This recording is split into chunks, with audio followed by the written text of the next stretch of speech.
I want you to hit me as hard as you can.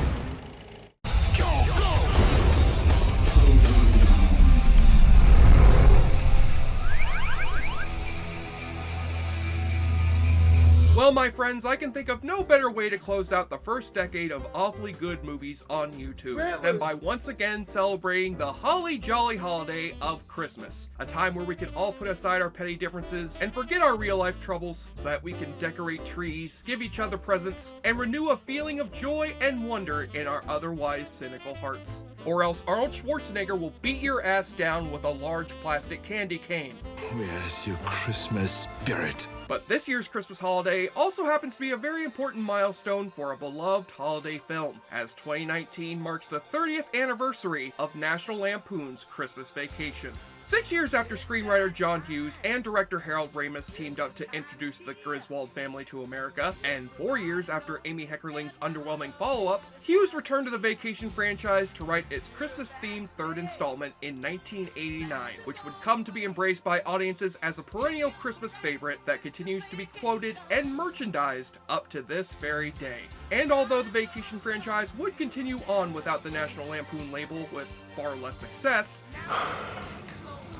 that did not stop Matty Simmons, the producer of the first 3 Vacations, from giving us another Christmas Vacation in this franchise, when he wrote and executive produced the 2003 made-for-TV follow-up, National Lampoon's Christmas Vacation 2, Cousin Eddie's Island Adventure. Yes, since Chevy Chase was too dignified to return to the TV screen after the national nightmare known as the Chevy Chase Show, this new Christmas-themed vacation would focus not on Clark Griswold, but rather his sleazy redneck cousin-in-law, Eddie Johnson. Eddie? With the role once again played by Academy Award nominee / former SNL cast member / certified crazy pants, Randy Quaid. Eddie? After all, Eddie was responsible for many of the funniest moments in that first Christmas Vacation, and with the sequel airing on NBC a mere 5 days before Christmas, then perhaps his Island Adventure would become another beloved holiday favorite in the Vacation series. But seeing as this film is rated at a whopping 2.5 stars across all of its streaming platforms, I think it's safe to say that did not happen. Still, I do love rewatching that first Christmas Vacation around the holiday season, so I shall unwrap this failed follow-up to find out why it is seen as the worst film in the Vacation series. Plus, we can have an answer to the biggest question on our minds. Will this movie be a worse made-for-TV sequel to a classic Christmas comedy written by John Hughes than Home Alone 4 Burning Down the House or whatever it was called? Well, not to spoil my review so soon, but yes, it most certainly will be far worse. Holy shit! Where's the Tylenol? But first, let us find our Christmas spirit by filling our moose mugs with alcoholic spirits, as we fill up our shitters after rocking around the awfully good drinking game. First off, you know that we're in trouble when our film opens in a suburban neighborhood in Chicago, Illinois, which is obviously a Warner Brothers backlot that's been doused in fake snow. Merry Christmas! As we are introduced to yet another one of Cousin Eddie's 6 children, played here by Lizzie McGuire's little brother, Jake Thomas, who goes by the unusual name of Third. I was named after my mom's cousin's husband, Clark Griswold II. I'm the 3rd Clark Griswold. So yes, we technically do have a Clark Griswold in this movie's cast, even if he isn't the Clark Griswold. What's your dad do? He works in nuclear research. He's a nuclear scientist? Not exactly. We cut over to our title character, Cousin Eddie, who is now providing money for his family by working down at the Atomic Testing Agency, where his brainwaves are monitored alongside the brainwaves of a chimpanzee named Roy, as Professor Fred Willard observes Eddie and the chimp alongside the guy who voices Squidward Tentacles. The chimpanzee appears to be winning. How is this possible?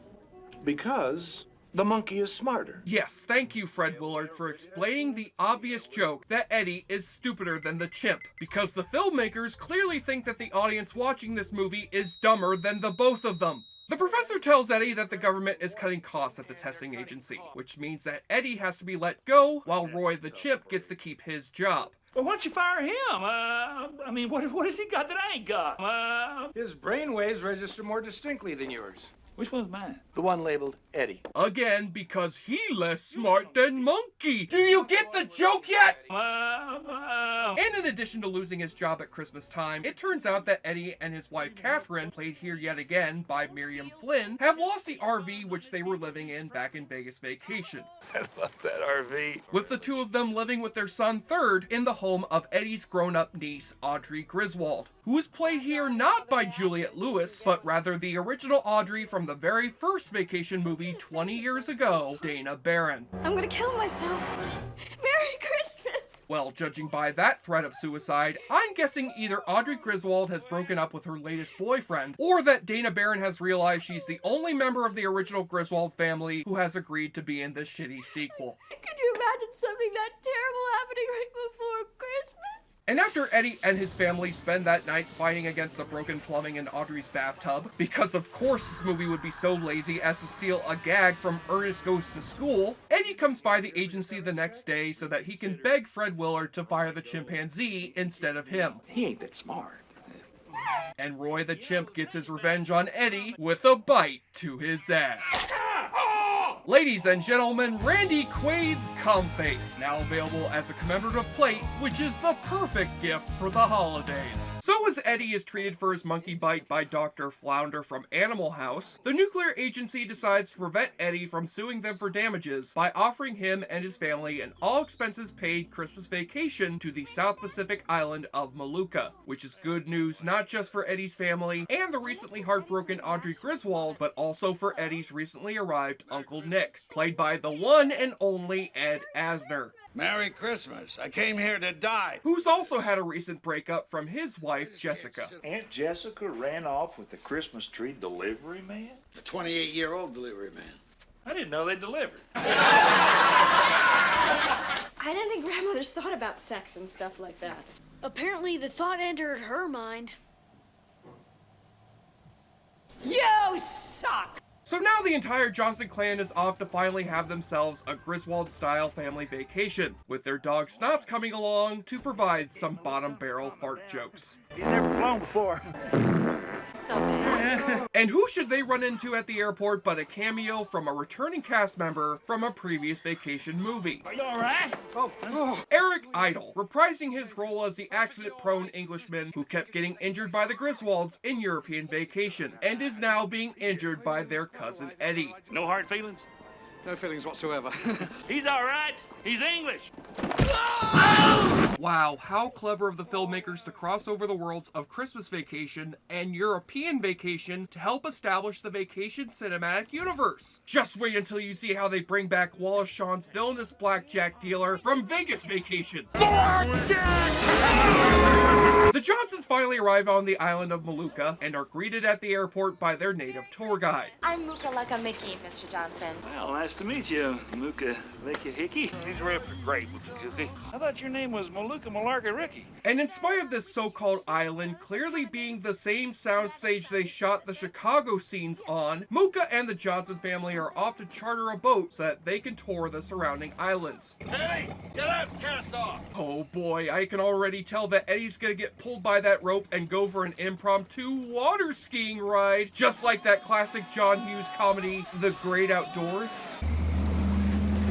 Oh wait, what the hell? That's the best joke that you've got? Oh no, we left behind Eddie. Guess we'll have to just turn around and pick him up. That wasn't a joke. That was a minor inconvenience. Thankfully, the plot starts to get going after Eddie nabs his fishing reel on a large shark who drags their boat across the ocean, or rather the badly photoshopped cutout of their boat. And when Uncle Nick drives the boat forward to shake the shark off of Eddie's reel, he ends up crashing the boat into a rock. And the Johnson family is forced to ditch the shipwrecked boat to swim for the shore of a nearby badly CGI'd island. Look!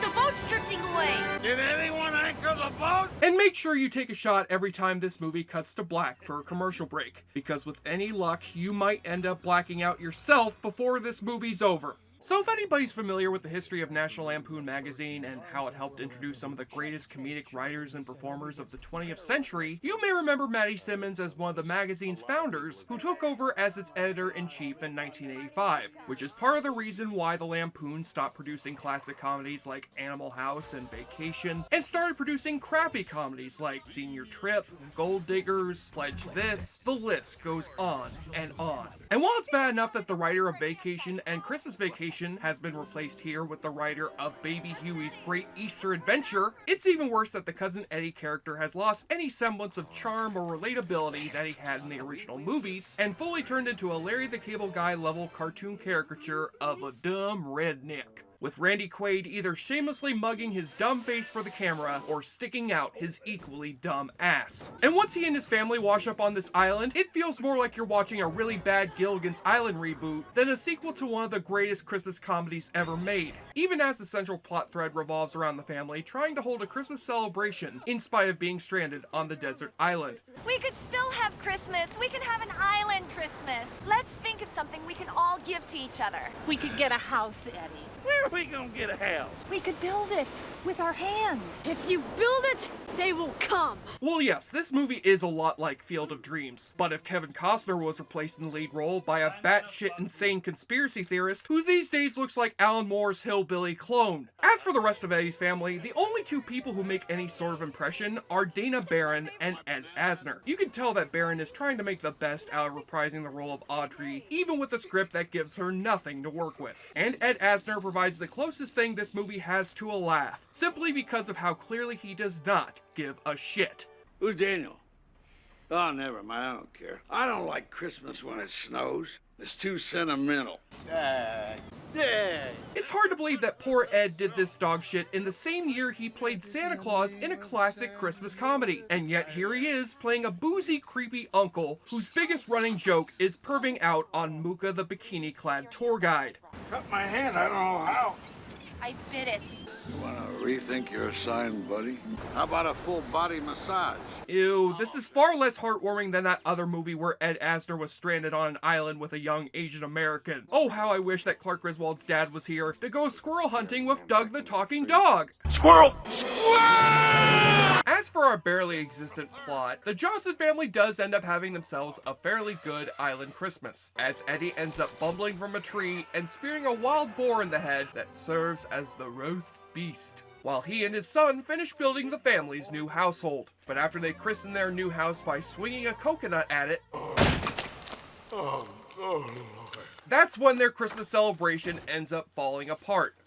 Literally. Well, we've learned something here today. We definitely have to make it more secure. And I've also learned something here today. We do not need to make any more goddamn Vacation sequels. But after Eddie falls into a dream sequence where he envisions himself and his wife as Tarzan and Jane, sure, because it's not like there were any recently released desert island movies you could have fucking parodied instead, that's when the Johnson family is finally saved by an approaching seaplane that's piloted by Melbourne Jack Maltby, an Australian entrepreneur who was introduced earlier in the film as owning a hotel on a nearby island, which the Johnson family just happens to have been shipwrecked on. I was just flying over to check out a hotel I own on the other side of the island when I was already out there on the cliff. Well, it's only 10 miles. You've got to walk to my hotel. Still, you do have to admit this is a better twist ending than the series finale of Lost. And though you'd assume this is finally where our film starts coming to its merciful end, this is where Eddie ends up dropping a rock on Melbourne Jack's foot and he falls off the edge of a cliff.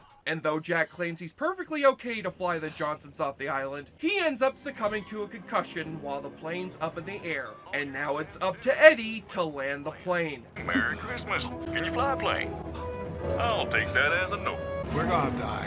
For fuck's sake, we were so close to finally wrapping this shit up, and now out of nowhere we're doing this cliched gotta land the plane trope, which we've seen in a million other movies already. Striker, you're coming in too fast! Oh no!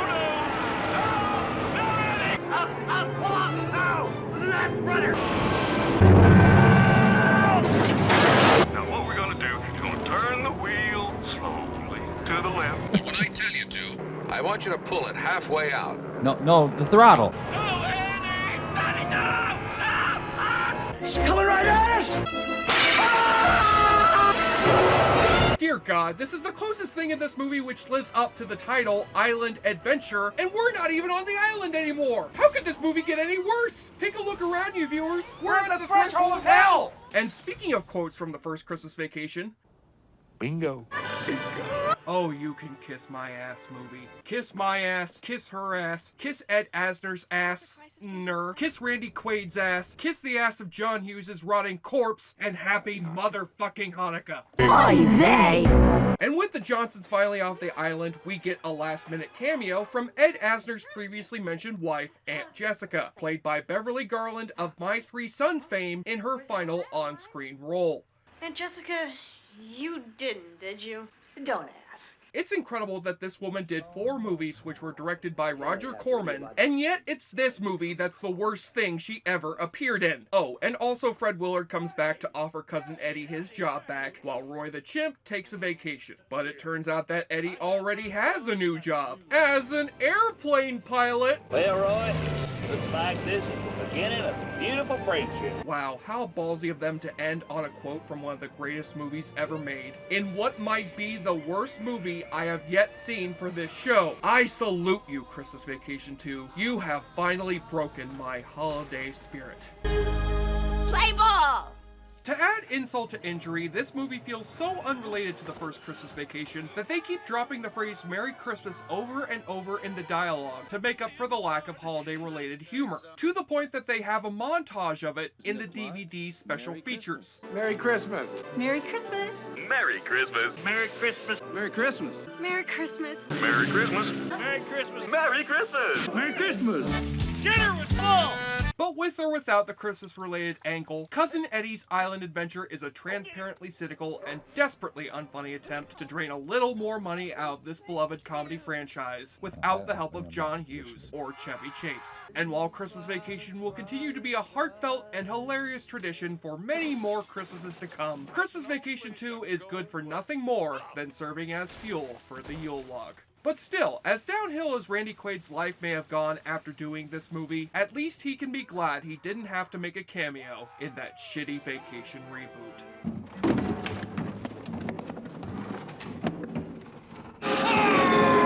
And on the nudity watch, this TV movie does manage to show off quite a bit of Audrey Griswold and Mooka the tour guide wearing some revealing swimsuits through most of the film, along with a scene where Third accidentally comes across Mooka bathing herself in a nearby river. Oh my God! Yes! Yes!